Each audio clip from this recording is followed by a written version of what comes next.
पति पत्नी एक ही गाड़ी के दो पहिए हैं, दो ही पहिए हैं उसमें गाड़ी में। यदि एक पहिया खराब हो जाता है, रुष्ट हो जाता है, छोड़ जाता है, तो दूसरा पहिया भी किसी काम का नहीं रहता। अब माता पार्वती ने तो आपने सुन लिया कि उन्होंने जप तप किया और ब्रह्मा जी द्वारा आकाशवाणी हुई कि तुम अपने घर चले जाना, तुमने जप तप कर लिया है। अब देखते हैं कि शिवजी भगवान जी का क्या हाल हुआ। जब सती माता ने शरीर त्याग दिया तो शिवजी के मन में वैराग्य हो गया। वे सदा शिवनाथ जी का, जो कि उनके आराध्य हैं, शिवजी भगवान जी राम जी के आराध्य हैं, राम जी शिवजी भगवान जी के आराध्य हैं, ध्यान रखना चाहिए। कि नाम जपने लगे और जहां तहां श्री रामचंद्र जी की गुणों की कथाएं बोलने लगे और चिदानंद सुख के धाम मोह मद काम से रहित शिवजी संपूर्ण लोगों का आनंद देने वाले भगवान श्री रामचंद्र जी को हृदय धारण करके पृथ्वी पर विचरने लगे। वे कहीं मुनियों का ज्ञान उपदेश करते, कहीं श्री रामचंद्र जी के गुणों का वर्णन करते। यद्यपि सुदान शिव जी निष्काम हैं, इस पर कोई दो राय नहीं है, तो भी वे भगवान अपने भगत, सती कौन थी? शिवजी भगवान जी की भक्तन थी। उनके वियोग से वह दुख से दुखी थे, क्योंकि भगवान भी अपने जो भगत होते हैं अगर वो दुखी हों तो वो भी दुखी होते ही हैं, इसमें कोई दो राय नहीं है। इस प्रकार बहुत समय बीत गया। श्री रामचंद्र जी के में नित्य नई प्रीति हो रही है। शिव जी के कठोर नियम, शिवजी भगवान जी ने कठोर नियम अपनाए, वैराग्य बना लिया, भिक्षा मांग करके भोजन पाना शुरू कर दिया। शिव जी के कठोर नियम, प्रेम और उनके हृदय में भक्ति का अटल टेक जब श्री रामचंद्र जी ने देखा, तब उपकार मानने वाले कृपालु रूप और शील के भंडार महान तेज पुंज भगवान श्री रामचंद्र जी प्रकट हुए।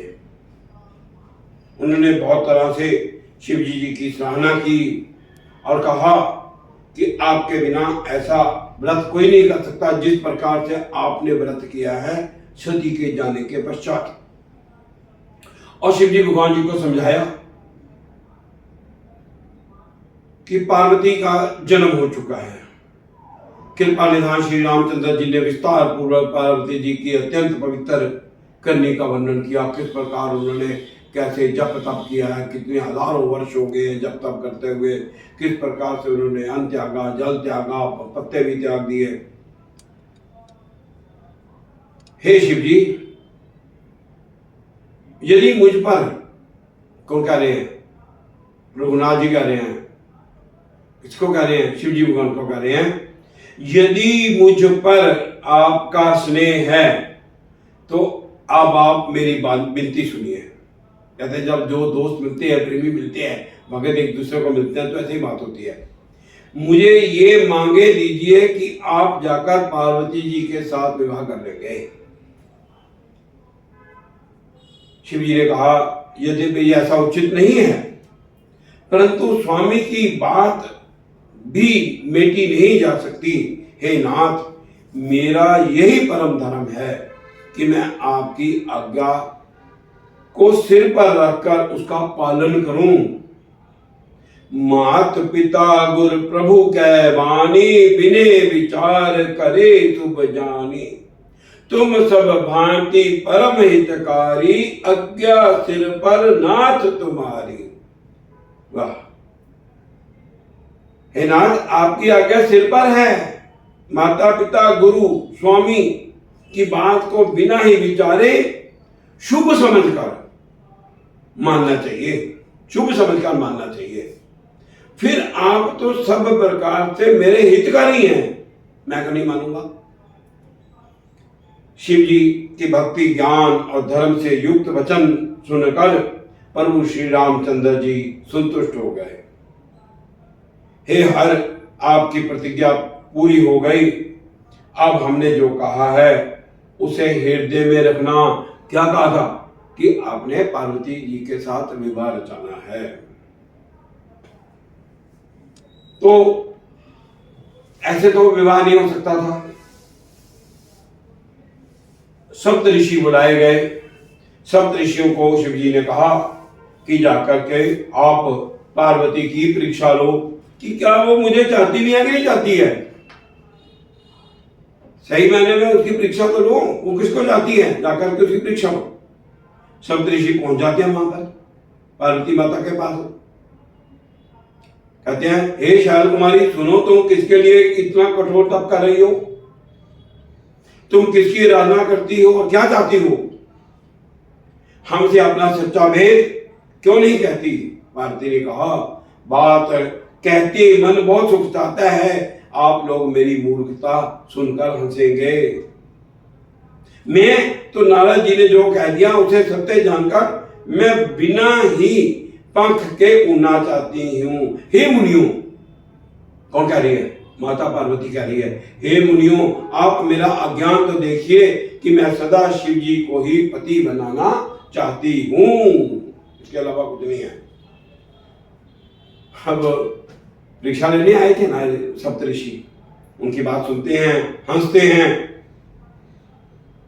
तुम्हारा शिव पर्वत से उत्पन्न हुआ है, भला कहो तो नारद जी का उपदेश सुनकर आज तक किसी का गर्व है? दक्ष के पुत्रों को उपदेश दिया, उन्होंने फिर लौटकर घर का मुंह नहीं देखा। चित्रकेतु का घर का नारद जी ने चौपट कर दिया। यही हाल हिरण्यकश्यप का हुआ था। जो स्त्री पुरुष नारद की सीख सुनते हैं वे घर बार छोड़कर बच्चे ही भिखारी हो जाते हैं। कौन कह रहे हैं? ये उनकी परीक्षा लेने के लिए कह रहे हैं, नारद जी को कोस रहे हैं वो, क्योंकि उन्होंने कहा कि मैं नारद जी की बात मानकर मैंने शिव जी को अपना वर माना है। वे नारद जी को कोई, उनका मन तो कपटी है। कब किसके लिए कह रहे हैं? नारद जी के लिए कह रहे हैं। कौन कह रहे हैं? सप्त ऋषि कह रहे हैं। कपटी है, शरीर पर सज्जनों के चिन्ह हैं, वे सभी को अपने समान बनाना चाहते हैं।